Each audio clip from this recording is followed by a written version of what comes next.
Alrighty, morning everyone and welcome back after what feels like a decade since the last video to a pretty cloudy early summer, late spring day where finally I am in a luxury saloon. And I'm not in any luxury saloon, I am in the Mercedes S-Class. And I'm not in any Mercedes S-Class, I'm in the EQS. So that's the electrical version of the Mercedes S-Class. And this car is a little bit of a conundrum to me because I have to say I use it now for 2 days on short distances, nothing really major, but I have to say the fact that it's an electric car suits the luxury character extremely well. First of all, it runs smoother, there's no vibration, it's not a combustion engine. It's quieter because, again, there's no combustion engine. Also, it's heavier, and you might think, how is this an advantage? It motivates you to drive slower, more relaxed. It feels heavy, you're not inclined to move it around very fast, to run corners or whatever.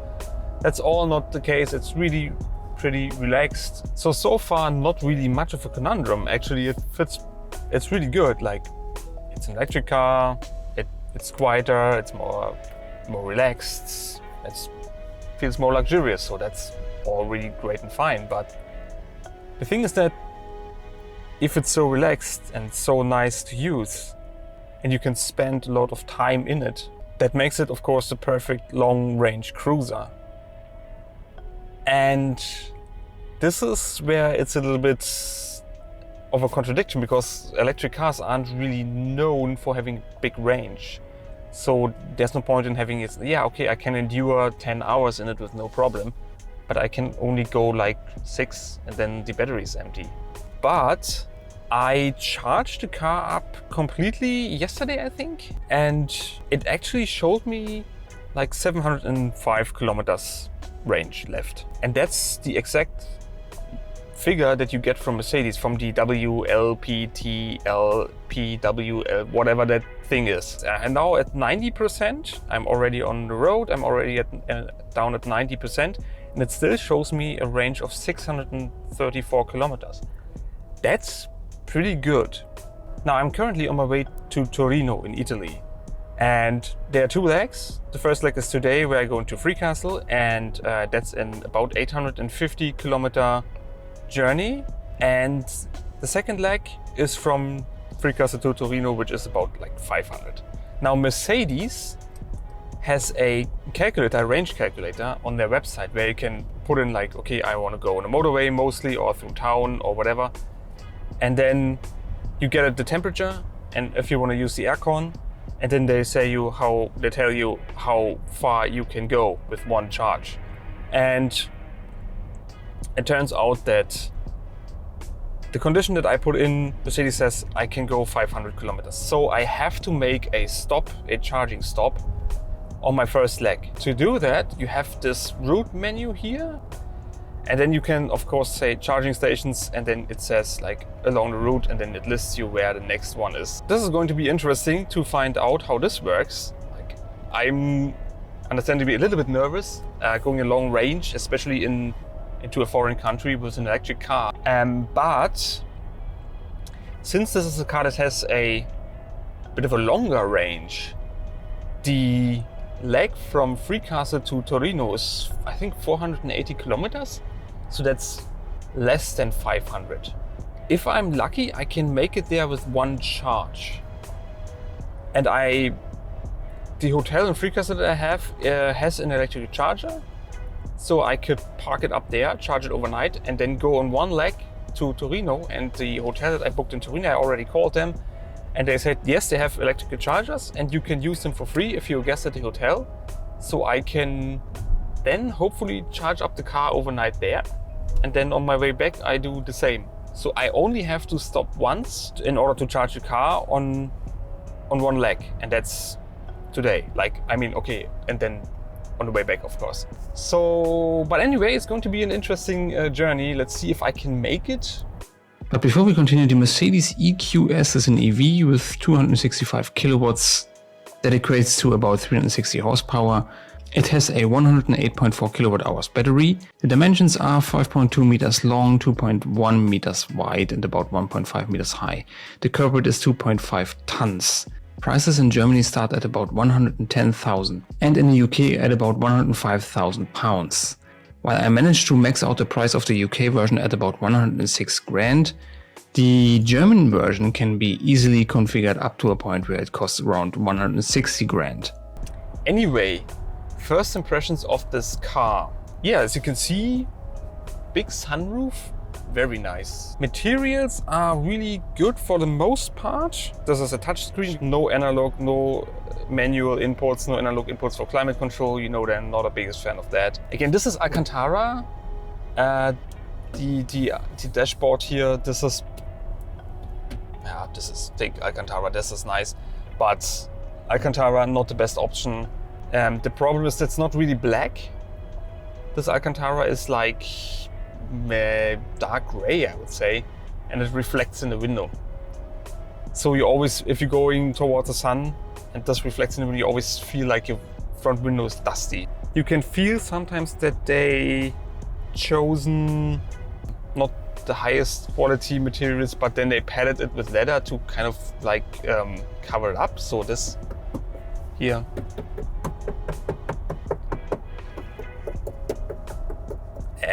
The problem is that they kind of made the design choice to make this like curvy here, and it's pretty narrow. So I'm bumping with my knee at this thing here, and it's really hard.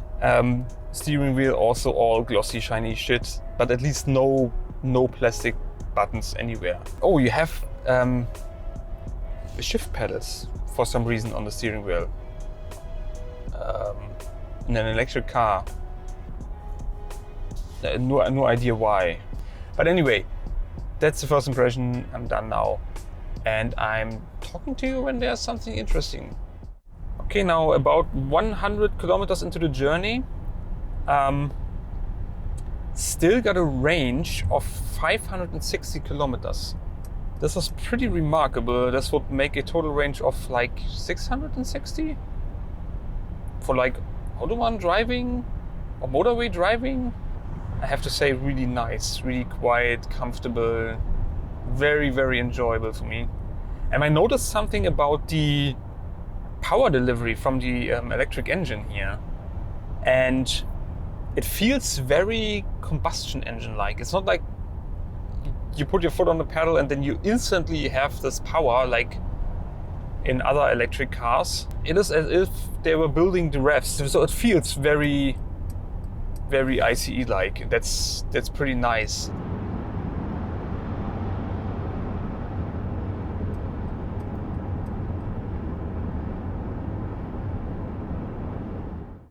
All right, little update. I wanted to look for a charging station.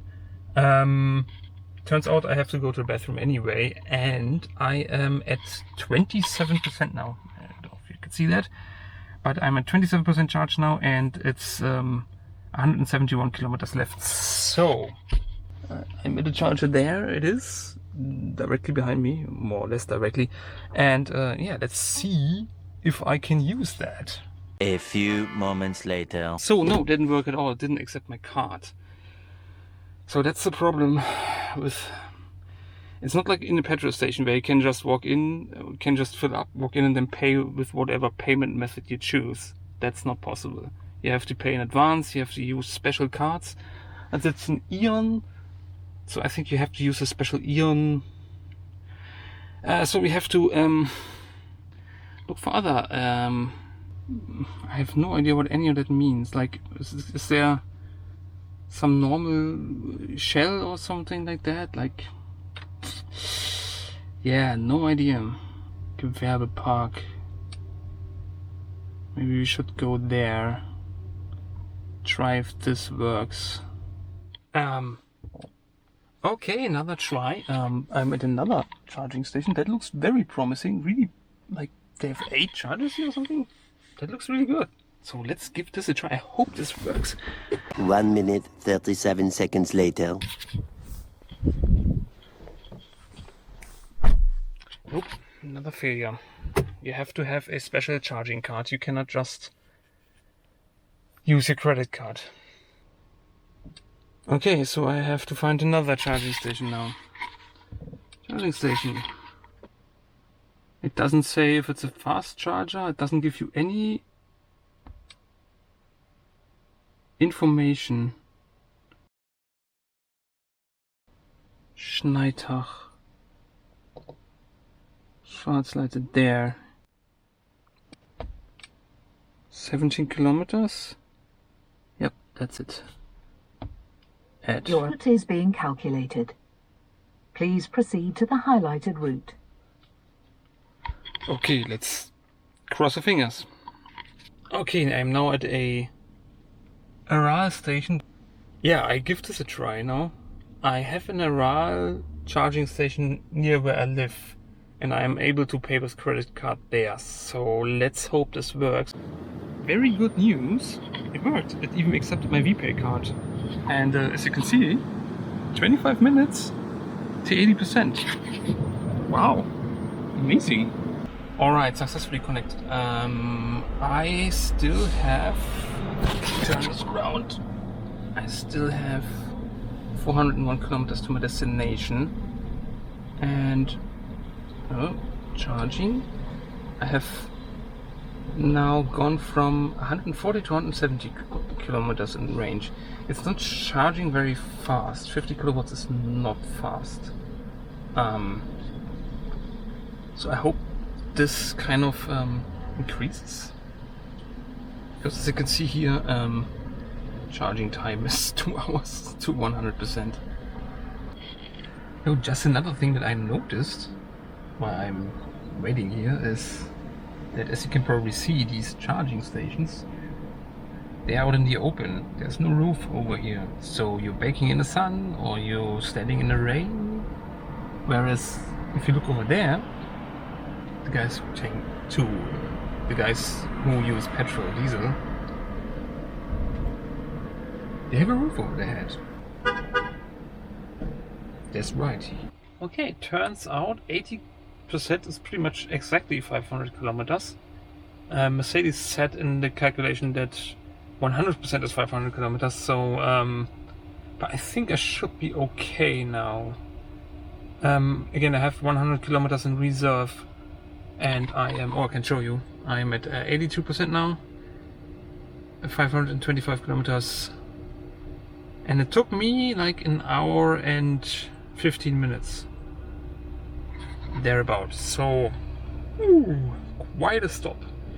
Anyway, let's stop this, go to cancel charging process, then I have to cancel it at the station, and then I think I can disconnect it and we can be on our way.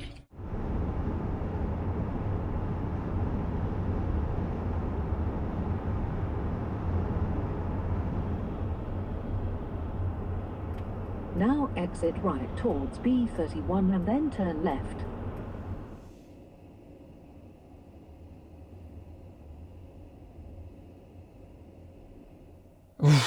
Alrighty, I arrived at my hotel in Freecastle. Now the good news is I got a spot at the electrical charger, but there's no connected wire. I think I have to use the one that is provided with this car. Let's see how this works. I also have no idea how to pay for this or how I can activate this charger. However, I got here when I charged the car at the pulse charger. I had 522 kilometers range left, according to the onboard computer, and my destination was 401 kilometers away. So I should have a range of 121 kilometers left. However, my actual range left is, as you can see, 158. And so this car did a lot better again than expected. And we can have a look at the consumption. I think that was somewhere consumption here.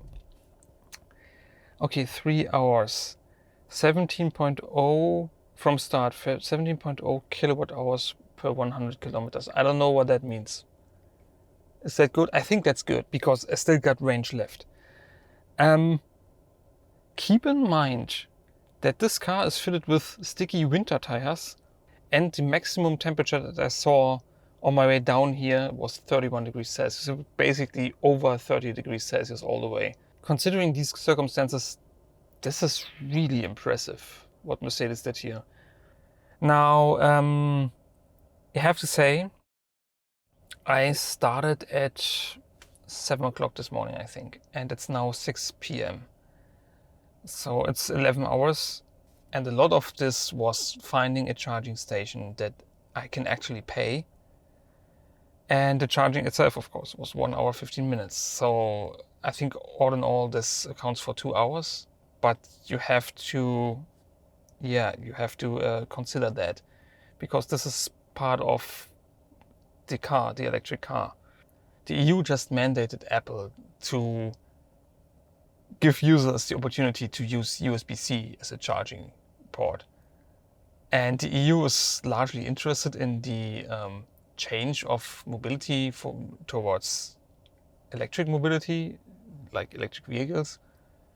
So I think the EU should make sure that I can, with a credit card or VPay card or with cash, pay my electricity that I need to put in the car. Anyway, I tried to get this connected. No problem at all. Get a chip from the hotel and then plug it in. Works. Nice.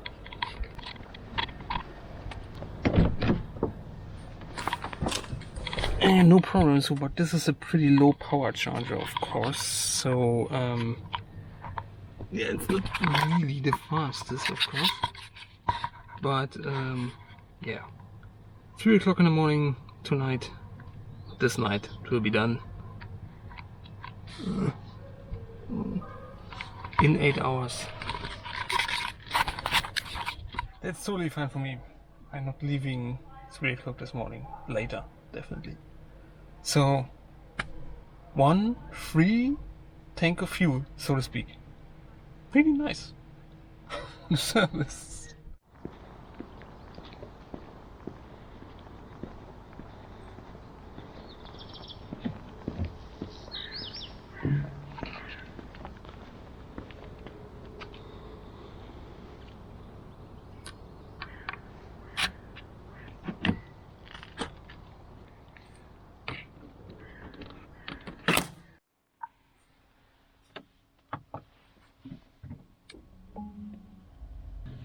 And range 685.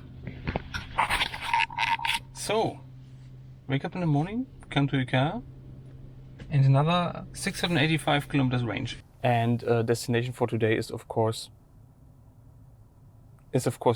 Torino. And let's see if we can find the hotel. Where to? Okay, let's see. In Italy. Okay, that's only 300 kilometers away.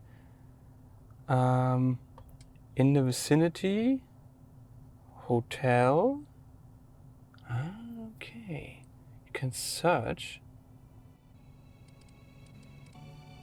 Breakout hotel. Indeed, there it is. Correct. Let's go.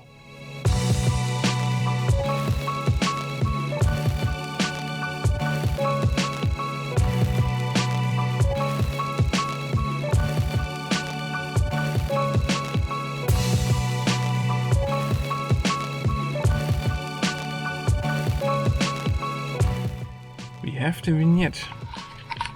Then let's go to Switzerland and then to Italy.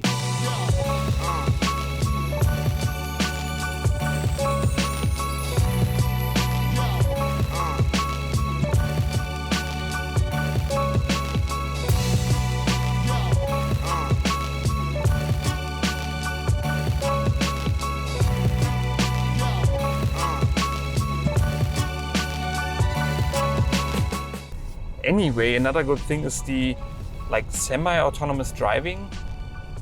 And due to regulations in Germany, and this is a German registered car, of course, you cannot take your hands off the wheel forever. but for a pretty long time. Like in a BMW or in other cars, you had to grab it sooner, so you can like leave it really for a while. So that's enough to have a drink, to open a bottle, have a drink, and then close it again. And so that's really good. That's very helpful.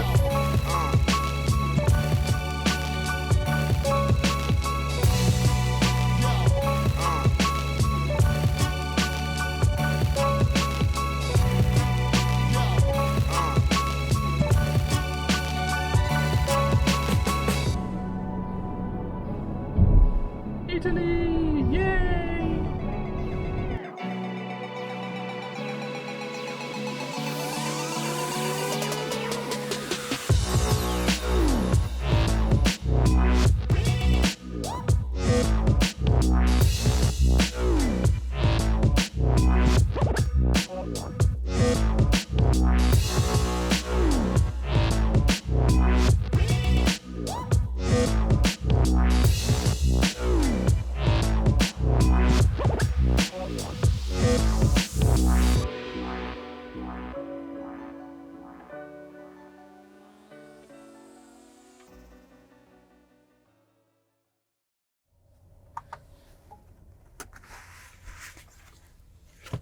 Okay, arrived in Torino, and good news, the charger is there. Bad news is it says Tesla charger. I go in, ask at a reception, and then we're going to see. But before that, I have 188 kilometers left range. I started with full, so I used a whole lot more energy today than yesterday. Let's see how much more. Consumption last 3 hours. Please switch on the vehicle. 16.9. Yesterday it was 17.0. So it claims it is less than yesterday. But it only shows the last 3 hours. So, and I started this morning with 690, and now I have 190 left. So that's 500. And it was a journey of 460 kilometers. I'm going in and I check in and then see if this thing works, and then I report back. Okay, heads up. This is actually a Tesla charger, and the guy from the reception just told me I cannot use that because that's for Tesla only. There's only one that's not a Tesla, and that's where this guy is currently at. He said to me, he gives me a call if this guy is gone, and then I can charge. I'm parking somewhere else in the meantime. I hope this checks out. If not, I'm really screwed. But yeah, let's see how this develops. Okay, worked out. The charger is connected. It's another low power charger, as you can see, and it's finished charging 3:14 in the morning.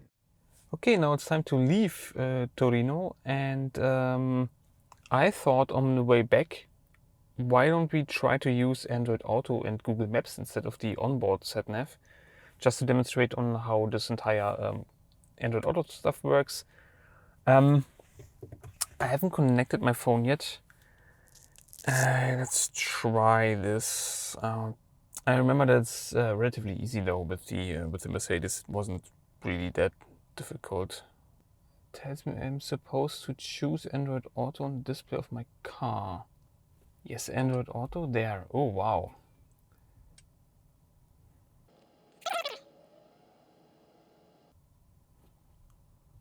Okay. Continue. Why is this, by the way, in German? I set it to English, but oh wow. That was easy. Can I lock my phone now and then put it down here? Looks like it. I try to put in the destination here now first. Okay, search. Right. So that was way too easy. That felt almost like cheating. Oh, and by the way, when we set off, I'm at 700 kilometers range left and 96% charge. Okay, this is a really cool feature. I'm not a traffic light and I can't see jack shit because everything here is full of stuff, mirrors, sensors and whatnot. So they built in a camera in this thing here so that you can see on the screen the traffic light. So you don't have to, like, let's pretend this one isn't there, I can see this one, but if you're the traffic light and you cannot see because of all that stuff in here, they put it on the screen. Links abbiegen This auf is a really nice feature. Casale. 5 hours 32 minutes, 15:12 estimated time arrival. 468 kilometers. Okay.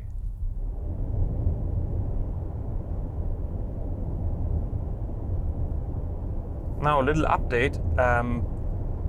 Shortly after I switched off all the cameras, the onboard system lost connection to my phone. So the Android Auto I think is working good, but maybe my phone hasn't the best connection or whatever. No idea what happened there. I'm back on the onboard sat-nav now, and I noticed that the onboard sat-nav is way more optimistic in terms of my arrival time. I think that the live traffic information of the Google Maps is better. However, there's another thing that I wanted to talk about. And since I'm going back home now, I'm going north, so I thought I'm not sitting in the sun all the time, so I'm wearing black clothes now. But I noticed that even if I'm sitting directly in the sun with the black clothes, I'm not boiling up or anything. It's not hot, not at all. I think they have a UV reflecting or UV filtering glass or something like that. And that's really working. So I'm now in my black shirt and I have no problems at all with the heat. This is an option that I would definitely check. All right, classic case in point, traffic jam. And the Mercedes sat-nav doesn't know anything about it. It's not even shown. Let's see if Google Maps, okay.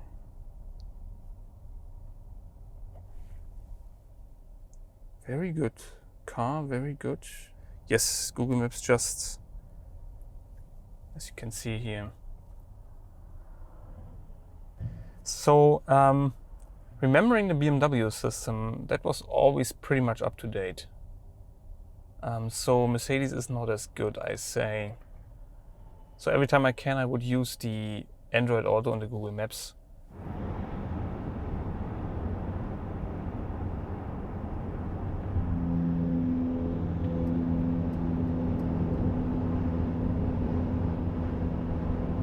So back in Switzerland, and kind of very varying news, because this is the distance to my destination. 327. I hope it shows. And this is the range that I have left. 358. I can also see it shows the consumption figures there for some reason, because it knows that I'm talking about it apparently. I was at 1716 so far, and this is 25.6. So I'm using a lot more energy today than I was on my way to Turin. So my guess is, up until now I went all uphill, and this is what caused the additional consumption. Now that we're going downhill, I hope that we can make up some of this range. Anyway, I should be able to get there, even if these figures are true. 354, 325, so that's less than 30 kilometers reserves. Yeah, not very good.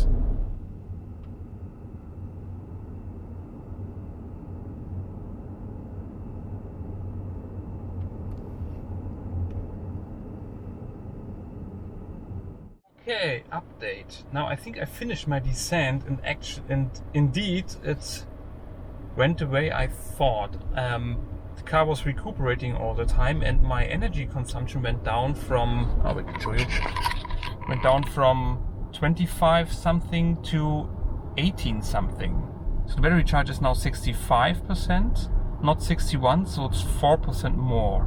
This is funny that I have now more fuel in the tank, so to speak, than I had when I was at the top of the mountain. And my destination is like 289 kilometers away, so I got now more than 100 kilometers of range left, of reserve left.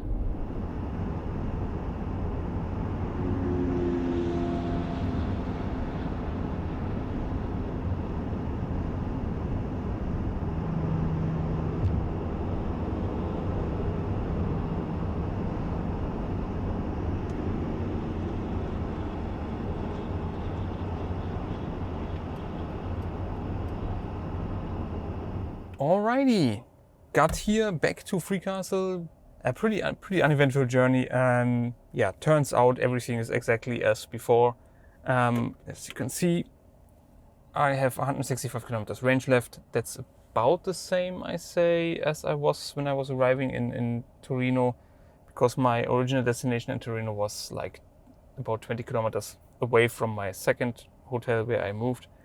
So that's basically the same. As you can also see, the power consumption 16.8 kilowatt hours per 100 kilometers. This seems to be where it's going to be, like 17, 69, 16.8, around 17. At least for these kinds of journeys. Yeah, so no real surprise then. Morning, very early morning. Yeah, time to go back to Berlin. Since it's so early, I think the roads will be empty. So I think I can open the tabs a little bit. Could be interesting. Okay, so 200 kilometers per hour is easily possible, also with that. Two things. First, your energy consumption goes through the roof, of course. Second thing is you have to be careful with the distance to the car in front of you, because the braking distance of this car is, because it's so heavy, it's quite a lot, so you cannot like make an emergency stop in such a short distance. It's really dangerous. But as you can see, 200 kph, no problem. Quite noisy though.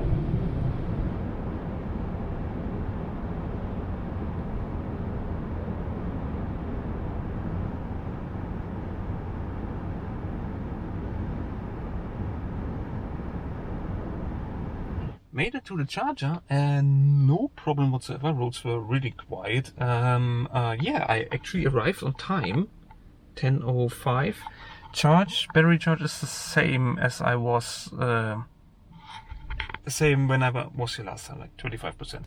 Also interesting, 20.3 kilowatts hour per 100 kilometers, average speed 110, and yeah, 400 kilometers in 3 hours 33 minutes.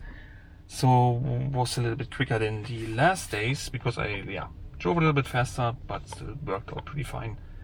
Okay, now get everything charged. You go to the EQ, you go to charging, and then you sort of open. And then I get everything plugged in. Okay, I plugged it in and started charging, and I noticed that it charges a lot faster than last time. 203.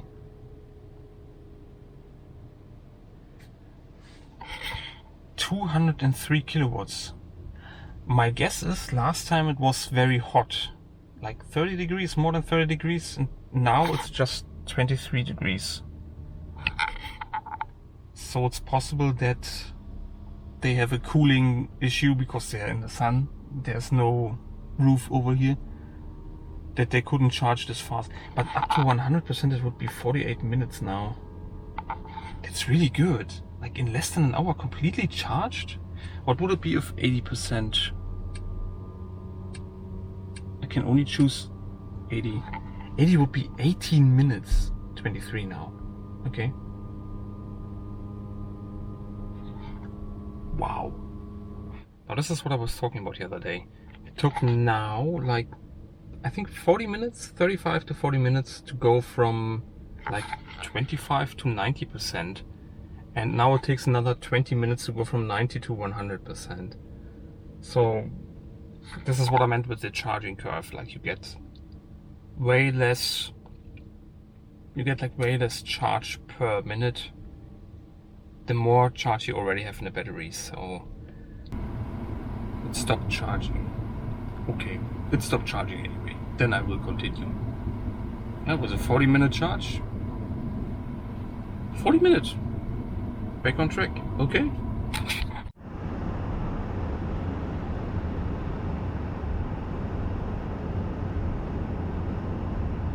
I don't know if you can see that, but from my perspective, there's the part where the sun hits the screen. I cannot see anything on that. Like, really nothing. I don't know if the camera can or if it looks the same, but I can see the part where the sun is shining on. I can see absolutely nothing. So if the sun is really, pointing the wrong way, you cannot read this display.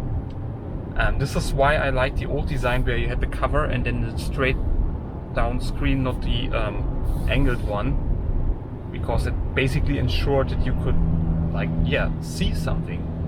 And this is not the best design choice in my opinion. Hey, by the way, really, really nice old Mercedes SL. Okay.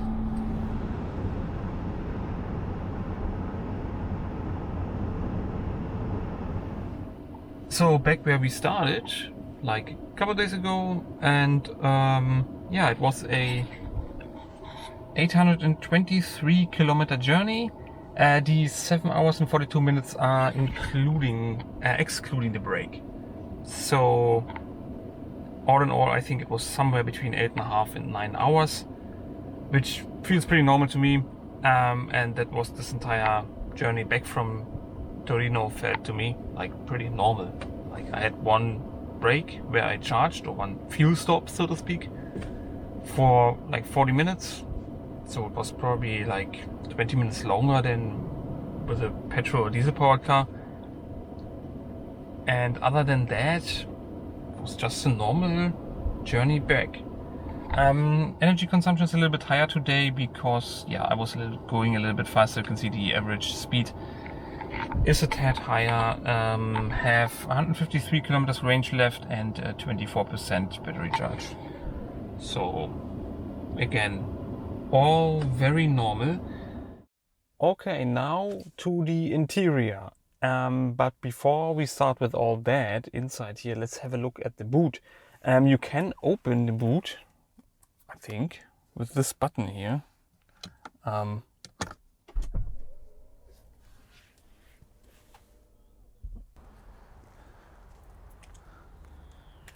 As you can see, it's quite big. I put all kind of stuff in here now. That's the charging cable that came with it. It served me pretty well. You can see here, this is the we load stuff in and then it goes like, I don't know, a couple of inches deep here. Open and closes automatically, of course. You can see we can open it from the front even. And okay, then I want to give you a quick overview over the interior. I already briefly talked about the materials. Like, I am not very pleased with this hard stuff here. It's leather padded, but it's pretty hard. Same goes for this side. It's also pretty narrow. It's pretty tight. It's not as bad as in the 8 Series. This center console is somewhat floating.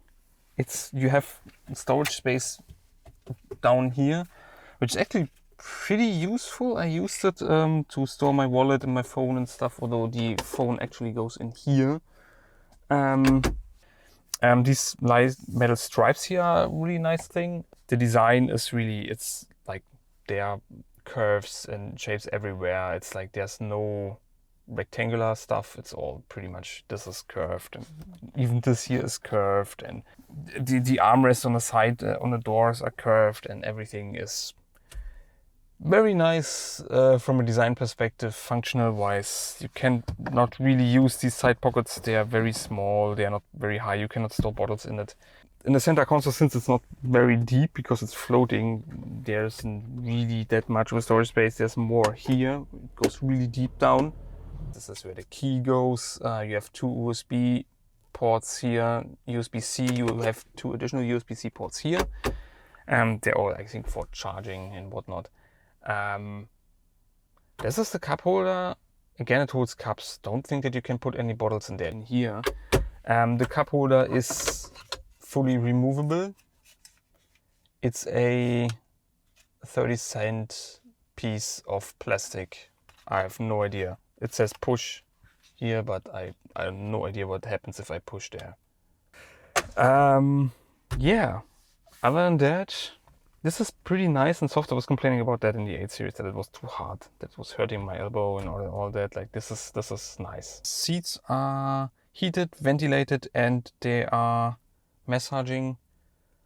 Of course, nothing really special in this class. Like, this is basically standard. Ventilation works kind of okay. Wasn't really the best, but yeah, it's okay. It has some fancy sound system, I think, was also okay. Nothing that much special. What is special, what I really like, is of course the big sunroof that extends to the back. Yeah, again, seats very comfortable. These cushions are very nice. They are really nice. Steering wheel is a little bit, there's a lot of functionality on the steering wheel. Like, you have 2 menus. You can operate the menu on the screen, and they operate this on there, I think. Yes, this is that. This is for the display here. I already talked about how this display, the choice to put this display in here at an angle is really bad, because it really, even now, it's kind of compromised. It reflects. I cannot really see. This is okay. This is at an angle. It's not covered, but it's very good readable, even the sunlight, everything. Mirror controls, again, nothing really special. It's just that everything is covered in this glossy, shiny shit. And if you operate this in a while, if you use this for a while, it will look absolutely terrible. You have to clean that up every 2 days, I guess. I don't know. They have a pretty fancy way to extend this leg support. It's like there is no additional cushion or additional part of the seat that is moved forward, and then there's a gap, like if you have in most cars, where then all the dirt is floating in. Let's start up and let's talk about the infotainment system. This is the MBUX. I have no idea. Some sort of that system is that. This is the home button. You can go back with that. Like, for instance, you go into some menu here in the EQ menu. You want to go back, you can do this. Android Auto already showed. Again, climate stuff is controlled via this. This is something that I noticed. Yeah, it shows you how the air quality is outside and how it is inside. Basically, this is the climate. Again, you can go back, or you can use the home button. This will bring up this menu if you are on the map. Again, this is interesting. You have 2 homes apparently. Yeah, here you have your apps, Mercedes EQ. This is the same, I think. If you use this one, no. Okay. So you have, this menu says EQ. Then you go home, you go EQ, and then you get this. Okay, I guess you have 2 of those, not confusing at all. This is where you can set up your charging stuff, open your socket flap back there. Then you have other apps. Browser license info, Mercedes Me. No idea. Settings, of course, you can set your assistants, active steering assistant, driving assistant, active lane change assist. That's the thing. Then in this case, you just have to hit the indicator, and then it looks around if there's space to overtake the car in front of you, and then it does it for you.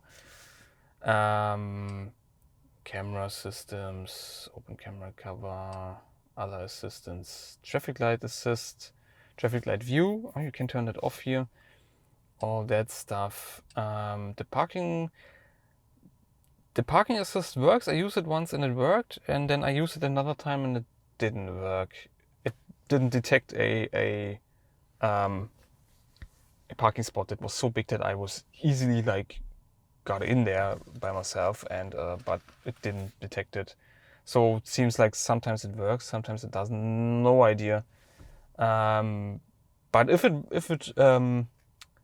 if it works, it works really well. Oh, one thing about this parking stuff and maneuvering stuff and all that. The car has a rear-wheel steering, and that makes it very, very maneuverable in tight spaces. It's really a huge difference. Yeah, vehicle, winter tire limits, GPS base, no chain, creep, no, all that stuff, comfort. And actually, you can set up everything in here, nothing too special. If you want to go through all that, that would take like hours, I think. lights, interior, exterior lighting. The interior lighting is, by the way, pretty nice, because if you can see that, maybe it's not static, it moves. A whole bunch of stuff, ambient light, edit settings. Yeah, that's what I want to do. Monochrome, multicolor. Yes, multicolors, and you can see now it's purple here. And I guess you can choose between the colors that you want. Yeah, okay, and you can make it really all that business. Not really that interesting, I think. You have some info screen. This is very nice. Energy flow, if you drive around it, and shows you if it's recuperating or if it's sending. Yeah, sat-nav is pretty standard. Again, I said it, not the best in terms of like sending you around traffic and stuff, but it works. It's pretty basic. I would still prefer use Android Auto and then use Google Maps though. Yeah. So not the biggest fan of this system. I preferred the one in the E-Class that I had a couple of years ago. It was a physical input. Everything was physical, and also especially the climate. And as you can see here now, the screen is. Then we hop on into the back and I show you around a little bit there. Okay, then welcome to the back. And the first thing you notice that you have really a lot of space. It's almost better than in front. And there's no center tunnel here, which is very nice. You can put your leg up here if you just like two people. And there's huge amounts of legroom. It's not that much under the seat here, but the seat is now in my driving position. And as you can see, there's like lots of knee room. There's no table here. Yeah, you have heated seats here, even in the back. That's very nice. This climate control is a little bit disappointing. It's just like you can just like up, down, and open it, close it, and then pull it up and down. For the rest, you are dependent on whatever these dudes in front are using. There are two USB sockets here. Okay, yeah. There are all in all, I think 2, 4, 6, 8. I counted 8 USB-C ports. Seats are basically the same. You have the same cushion here. Again, really nice. And yeah, headroom, plenty. Well, yeah, it's fine. Again, I'm 6 foot, so that's okay. Armrest folds down. There are no cup holders here for some reason. Or maybe I don't understand the system, but there's no storage here, and there's no cup holder here, there's no through-load system. Anyway, center seat, since there's no tunnel here, I think you can actually use it pretty okay. Headroom is still plenty. Very hard. Not the nicest place, not the worst place to be, but yeah. I would use it as a 4-seater, not a 5-seater. Yeah, the lighting, of course, the interior lighting extends here. You also have this metal stripe. Other than that, very normal rear space. Spacious, but pretty Spartan. This is how I would describe this bag. Okay, now what's my conclusion on this car, on this journey, and what's my experience with an electric car? And I have to say, all things considered, it was quite normal. The only problem I had was when I couldn't find a charger that was accepting like a normal payment method. But now that I know what I have to look for, like the Aral pulse charger, I am not really that worried about using an electric car, at least not here in Central Europe. The stuff that I liked the most was the fact that I could drive from hotel to hotel and then charge up the car there. So in this case, you don't have to have any charging stops at all. You can just, or any fuel stops at all. You can just go from hotel to hotel and then charge your car up overnight there. Next day it's fully charged and you can continue on your journey.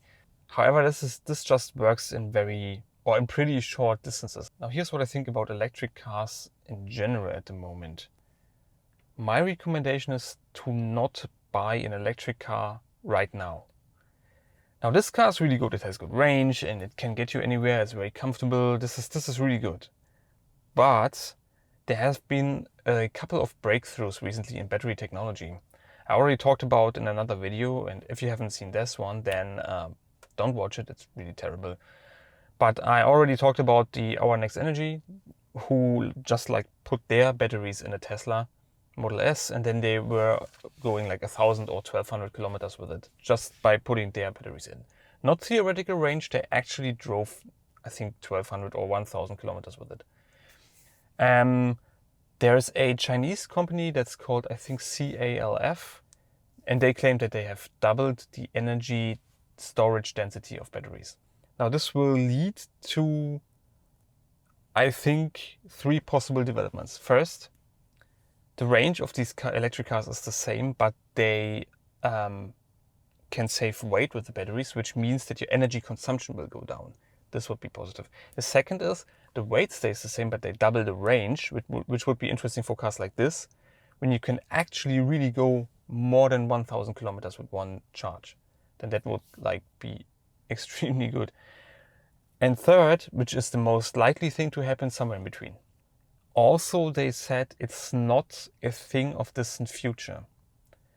They say the production will start in 2023, so this year, as of recording of this video, in 2023. So the leap of technology in battery is right around the corner. And this is why I tell you, if you can wait. Don't buy an electric car right now. If you want one and you can like spend the money and whatever, this is very good. I haven't driven a lot of competitors. I've driven the BMW iX, which I think was not as good. I liked parts of the interior a little bit more. Didn't have as much range. It was a little bit more practical, but it was pretty ugly and it was an SUV. So a direct competitor to this would be the BMW i7. Haven't driven it yet. Cannot really say anything. All I can say is that I like this car. It's okay. It's nice. Don't like the screen and some other minor stuff, but primarily I really like it. I think it's a really good car.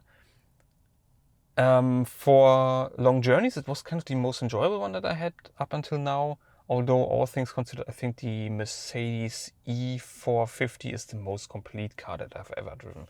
So this car didn't change that. So yeah, this is what I think about this car.